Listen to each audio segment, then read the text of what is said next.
Hey, what's going on, everyone? This is Mitch. Good Tuesday morning to you all. I hope you guys are getting up and feeling well out there this morning, having a great start to your Tuesday, and a fantastic week out there so far. Severe weather is the big weather topic for today, as we're expecting some significant severe weather potential across the heart of the country, Kansas and surrounding states. But I mean, really anybody from Texas all the way up to the U.S.-Canadian border could see severe weather today, as there's a pretty large slight risk and a smaller enhanced risk inside this slight risk. Slight meaning a level 2 out of 5 risk of severe weather. Enhance a level 3 out of 5, and we'll talk about all the details of that here in a second for you folks. So we'll get detail with this severe weather threat. We'll talk about who could potentially see what. We'll talk about what's driving it. And this will definitely be one of our longer videos that we've seen over the last several days, that's for sure, just because we want to make sure you guys are aware about the time frame and just basically what could unfold today as far as the threat. So towards the second half of the video, we'll give you an update on the tropics for my folks up in Nova Scotia, New Brunswick, Prince Edward Island, Newfoundland. You guys definitely want to watch out with what Philippe does. Philippe has been a weird storm, been with us for quite some time, has really moved more southwest of model guidance its entire lifespan. In fact, at one point we were thinking it was going to move into the Lesser and Greater Antilles, but it never did. But now it's forecast to eventually turn north, but it continues to tick southwest.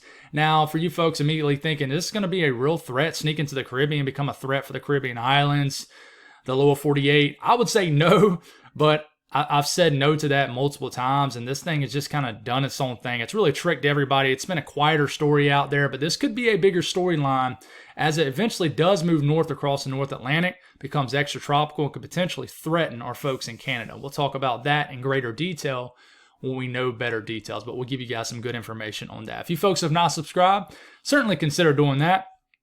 And like the video if you like, and if you guys got anything that I can pray about or pray over, as always, please put it in the comments below. Let's talk about what's going on out there based off Waterloo. We got this working. We still got the trough digging out west. This is helping to bring a southerly flow south to north across areas of the high plains and just the middle of the country in general. That's why you see a lot of this white color on your screen. This indicates more moisture in the atmosphere. The more dull colors on your screen indicates a little bit more dry air. There is some moisture in the atmosphere, even where you see this dulled out color over here, but it's definitely more dry air, lower dew points, things like that. Still a lot of moisture that you can tell is there over the western U.S. You got this flow out the north kind of screeching through with the influence of this trough. But eventually, this entire trough dig that you see right here, see how I drew this line where the jet is basically digging and then scooting across the middle of the country, which is why you're going to see all this severe weather into this region today in general. This will eventually move on out the way. This is not the trough that's going to bring this pattern change. This is starting to move into Canada. Well, it's already in Canada and will move into the lower 48 over the next 24 to 48 hours. This trough will eventually move on out, move across the northern areas of the lower 48 and eventually into Canada, and this won't be a storyline anymore. So the severe weather being generated over the last couple of days and today is not because of that cold front that's coming in. In fact, this cold front that's coming in that's going to bring us an abrupt change from from summer to fall is really going to be relatively dry. Now, for certain areas, we could see rain. We'll figure that out as we go. But for now, for most, unfortunately, it's going to be dry. And I say unfortunately because a lot of people need the rain, including my neck of the woods. We haven't seen rain since September 17th. But some folks in Mississippi, Alabama, Louisiana have gone much longer. So that's what's driving the weather today. This flow out the south is basically bringing all the ingredients, this low-level moisture with a mid to low-level jet that's going to be flying across this area with an associated surface low that's going to move across this general area right into here with the avenue of this jet streak moving across this area of the country. So I hope that makes sense. I tend to kind of talk too long on that sometimes, but starting to nerd out and talk too much on it. But you can see it well on the radar out here, and let's try to get this in motion again. You see how you have all this moisture under the influence of this trough moving more so northwest to southeast across Idaho, portions of eastern Oregon, Wyoming, Montana. So this is moving in a different, kind of a different flow than what this is, right? So you got this moving more so like this, and then you got this moving almost due north out the south. So this tells us where that trough is, right? Trough is just a dip in the jet stream and associated low pressure. So you can see where it is. pretty well just based off where the movement of the rain and the storms is going out there. So it's pretty interesting. It's always cool when things line up like that. It makes it much easier to explain, but you're dealing with some rain, some heavier rain in North Dakota, some showers in South Dakota. Same thing in central Nebraska, an area of organized heavier rain moving into western areas of Kansas. You got rain in northern and northwest areas of Texas, and just a lot of moisture over the Rockies out here with some higher elevation snow. So the Storm Prediction Center today, lost my voice, we have an enhanced risk. Now, this could broaden. I don't think this is going to go to a moderate risk. Definitely don't. We definitely need a lot more high-end ingredients for that. But we do have that enhanced risk, and I mean, it's pretty large. It goes across a very small section, and it's what you see on your screen that's orange, very small section of southern Nebraska, kind of goes through central and west central areas of Kansas, and then into a portion of where northwest Oklahoma meets the panhandle of Oklahoma. And then you got a slight risk, which goes all the way from the Mexico-U.S. line all the way up into eastern South Dakota and southwest Minnesota. And that's a level 2 out of 5 risk. So what's the big threat for today, you ask? Were tornadoes? I mean, there's a legit 5% risk of a tornado in this enhanced risk and portions of the slight risk.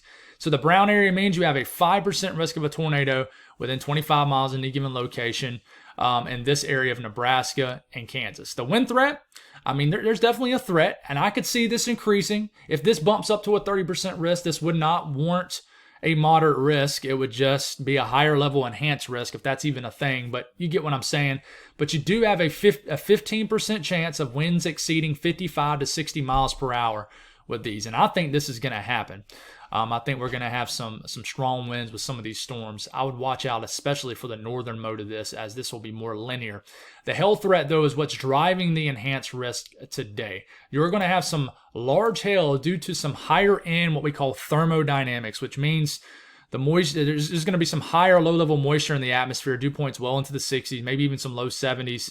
You're going to have temperatures well into the 80s, okay? And this is going to introduce some higher CAPE levels, which when you have all those three things I just mentioned, you typically have a big risk of hail, and especially with any supercells to get going.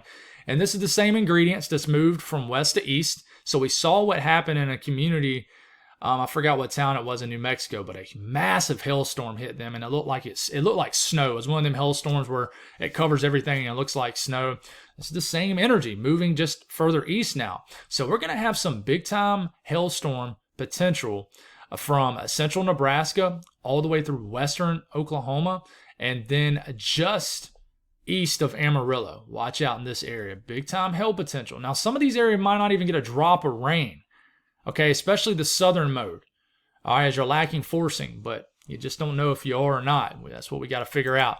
The excessive rainfall outlook, the only thing to mention on this is there's a slight risk between Houston all the way to, I would say, Victoria, Texas. That means that we have a 15% risk of flash flood guidance being exceeded within 25 miles in any given location. I'll talk about why here in a second. We'll speak on a kind of an onshore flow that will work its way into Texas and this region later today. Let's talk about the southeast first to get this out the way. Not a whole lot going on. Florida, for the most part, you're beginning to dry out. You're getting a flow that's more so kind of out the northeast to the southwest. So you will have some isolated downpours throughout the peninsula of Florida today. But nothing widespread like we saw last week into the weekend. Just some isolated pop-up showers or downpours out there, maybe a rumble of thunder, and this will last throughout the day into the overnight hours. Maybe some more widespread action into the east coast of Florida later tonight. Outside of that, the rest of the southeast pretty quiet. I mean, we could get some isolated. We could get some energy from the leftovers of the storm that we will speak on here in a second. But outside of that, pretty quiet out there. Not a whole lot going on. The Northeast, even more quiet. And I mean, you guys might not even get a drop of rain up here. So no moisture, beautiful day. You guys continue to escape the real big-time heat that's really dominated a lot of areas of the rest of the country. And even though, you are being influenced by ridging and you're slightly above average temperature-wise, it's really not that bad. You guys continue to have nice weather. No rain expected today, and there's nothing to really speak on.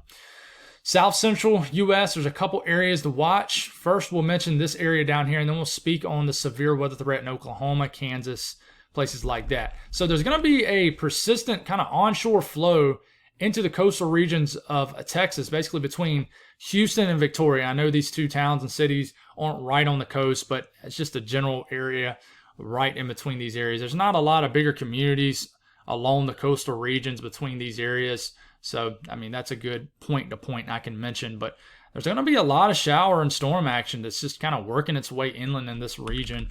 And then we'll see the explosive storms that could develop in western Texas later today. These storms could pack a punch. Large hail is very possible in these regions. So if you live in San Angelo, Abilene, Lubbock, Midland, Odessa, you guys, please watch out. These storms could produce some very large hail later on this afternoon to this evening.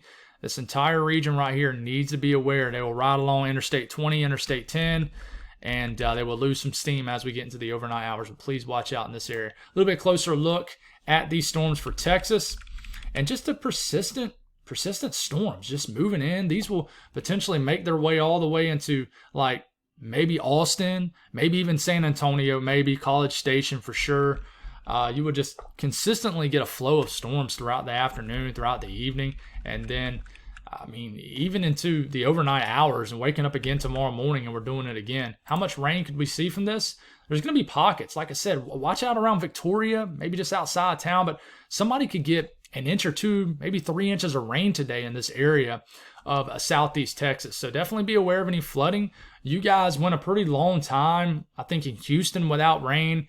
I definitely think you'll see it today for sure. There'll be some pockets of heavier rain in western Texas too that we need to watch out for with these storms that do form. So let's go a little bit further up. Let's take a look at Oklahoma. Oklahoma will be a tricky state today. You do have an enhanced risk, which kind of oozes into this portion of the state.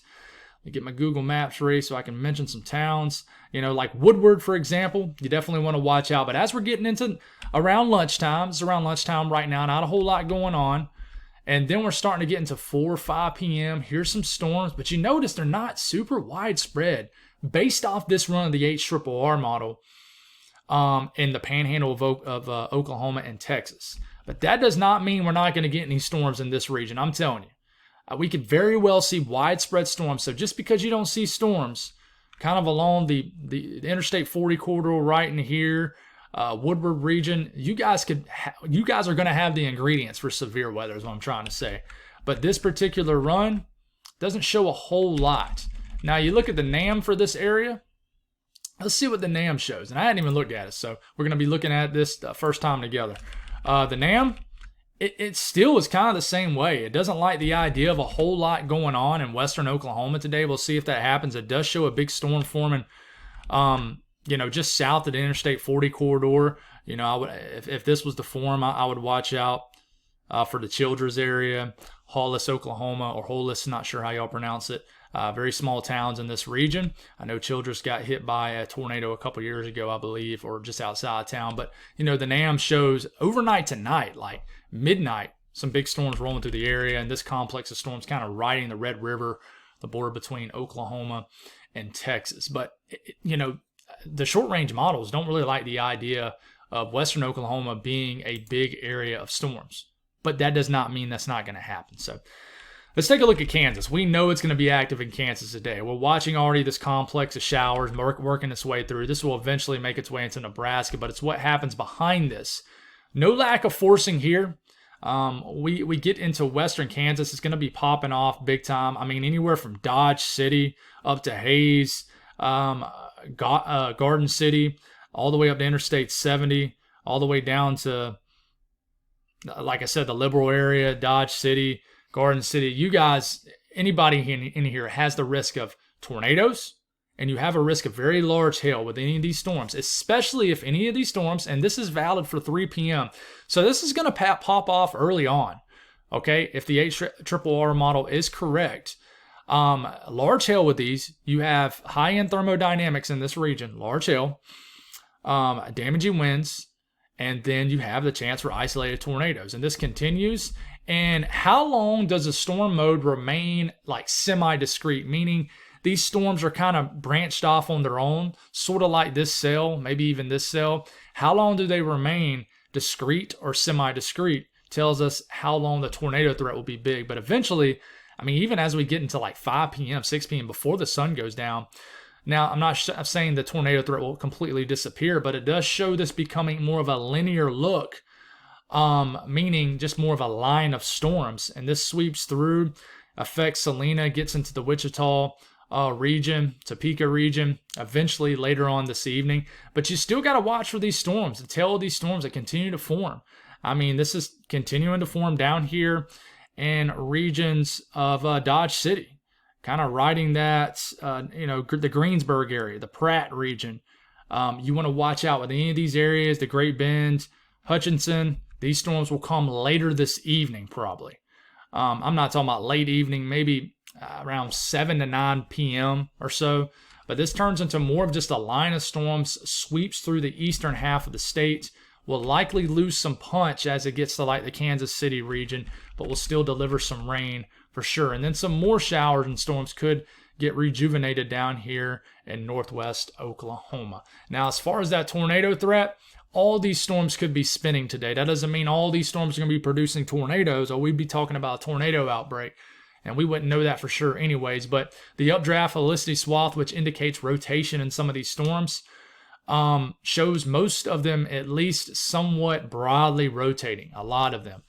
So these highlighted colors indicates where this run of the HRR model likes the idea of a tornado threat. So, I mean, most of Kansas, except maybe eastern Kansas, but central Kansas, northwest Kansas, and of course getting into Nebraska, you have a tornado threat today. And speaking of Nebraska and the rest of the severe weather threat area, surface low moves in, and we will definitely have more faster moving storms into this region. So we'll stop it right here. Basically, the energy that's in western and southwestern Kansas right now will continue to kind of surge through Nebraska. So if we move into Nebraska, you guys on like Grand Island, Lincoln, Omaha, we'll start to see some action. I mean, this afternoon, I would say a little bit further west of Omaha, we'll see more of the storm action. But you could get multiple rounds. First round moves in this afternoon, and then more activity moves in later this afternoon into this evening. And you stop it right here. This is around 6 p.m. You have some powerful storms kind of blasting kind of south-southwest out over Interstate 80, over the Norfolk area, the Grand Island region, the Lincoln area, Columbus, into the Fremont region. They're starting to move into this area around 7 to 8 p.m. And it's just going to be a very stormy evening, I would say, in all of eastern areas of Nebraska, eastern areas of South Dakota. You know, if you live in Sioux City, Sioux Falls, it's definitely going to be stormy throughout the afternoon. And then you might get a break, and then you might get more storms later this afternoon. And how much will these storms be maintaining themselves as they make it into Iowa? They will most likely lose a lot of steam as they move.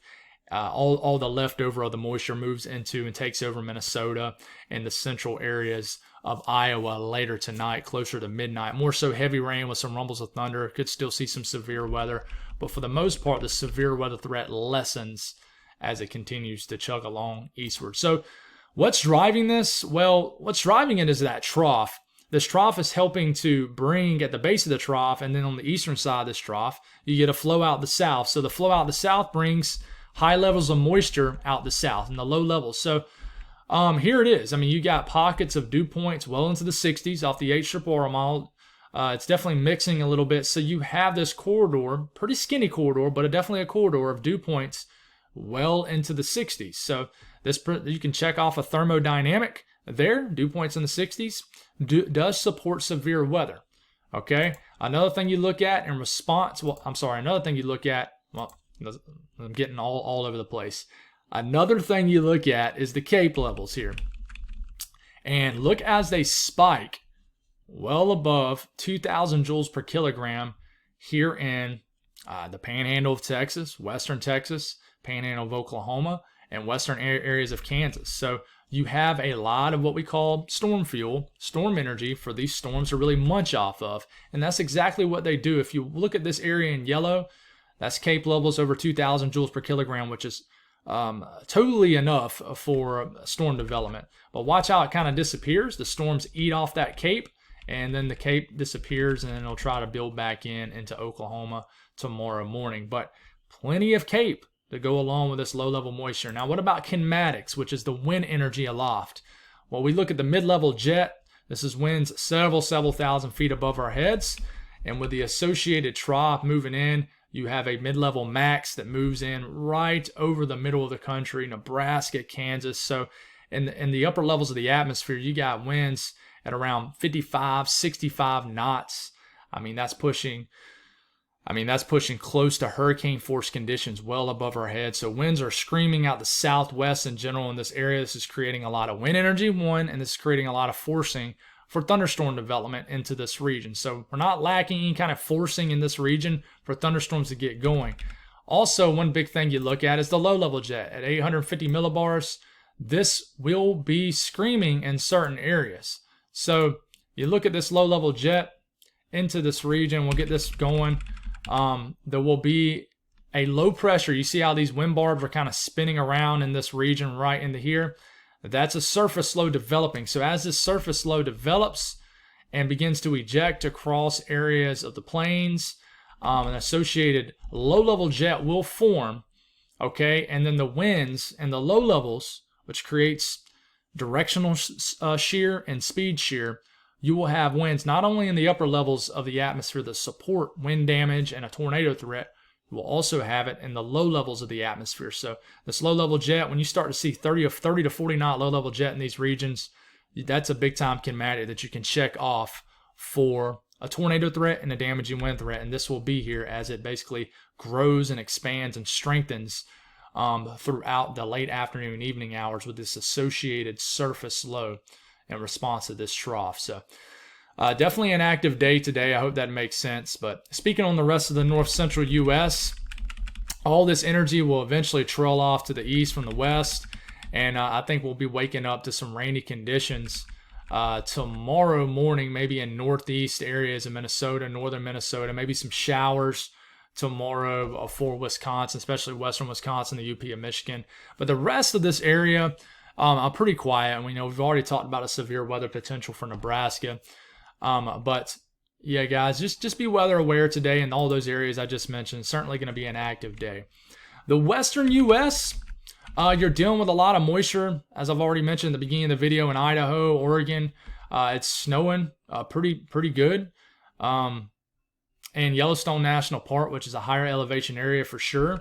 You can tell it's definitely the changing of the seasons. A lot of this moisture will let up, but you could have some convective showers, maybe even a clap of thunder out there that gets going. And we're going to have some spotty downpours still out there. These will be some cool downpours flowing through Wyoming, Nebraska, Idaho, southwest Montana, northern Utah. Speaking of Utah, I'm seeing some beautiful fall foliage pictures out of Utah from a lot of people.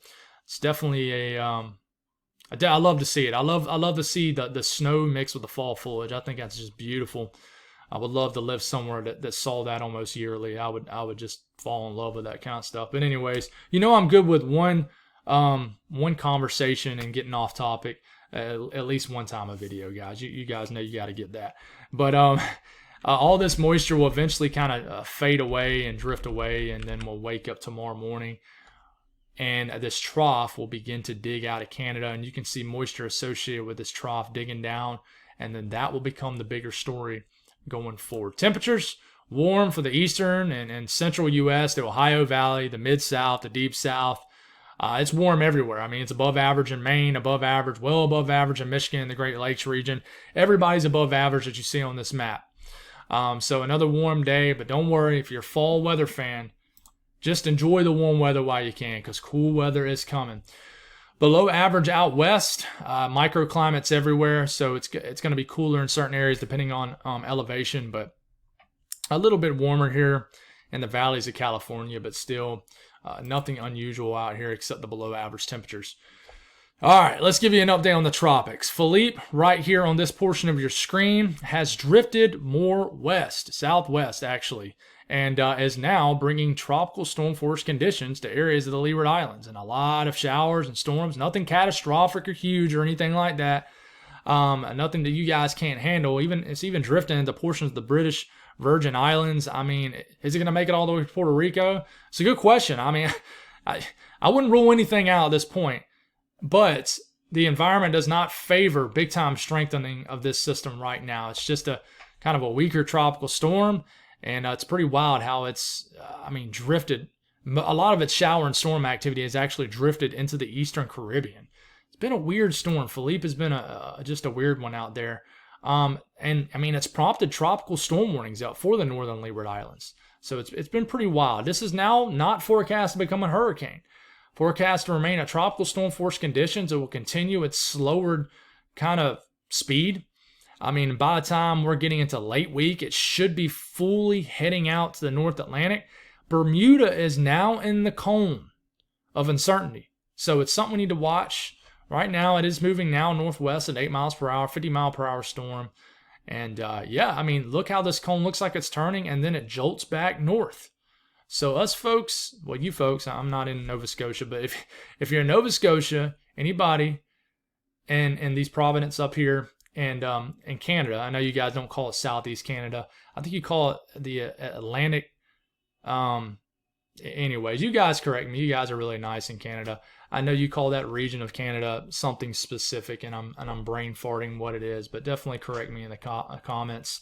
I don't want to get my words all twisted up and mess it up for you folks. But Nova Scotia, New Brunswick, Prince Edward Island, Newfoundland, you guys need to watch this. This could bring impacts as an extratropical storm. So we look at the GFS and what it does. The GFS was a model that was not liking the idea that the Euro was showing, but the latest GFS has now came in. Here it comes. You can see it on the screen. Here comes Philippe moving north. It probably loses a lot of its tropical characteristics at this point, which they always do almost when they get this far north in the Atlantic, but makes landfall sometime late this weekend, Sunday morning, Sunday afternoon, right into the central coastline, central southern coastline of Nova Scotia, moves in, affects New Brunswick, Prince Edward Island, and you ask, what's pulling this in? Well, it's this upper level low right here. And we'll talk about the flow pattern again, and when we know more details, you guys know I will. But latest GFS moves this low pressure right into Nova Scotia. What about the European? Same thing. In fact, it gets it pretty close to Maine, to the down east areas of Maine. This would bring more of a track like Lee. This makes a landfall sometime Sunday morning into the western tip of Nova Scotia. Okay? And then a secondary landfall in the New Brunswick. So we need to watch this. This is turning into more of a storyline. The European ensembles, almost every member takes it into portions of Canada. So even some members take this into Maine.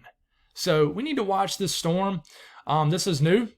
But, it's not unusual to see big time fall storms up here, but this might be another one. So we need to watch out for this one. Hopefully, if it does materialize like it's showing on here, this is not a big deal, but stay tuned if you're in Canada, Nova Scotia, New Brunswick, Prince Edward Island, even Newfoundland, even though this isn't really showing it stretching all the way out there. So that's all I got, guys. Thank y'all for tuning in. God bless all y'all, and have a great Tuesday.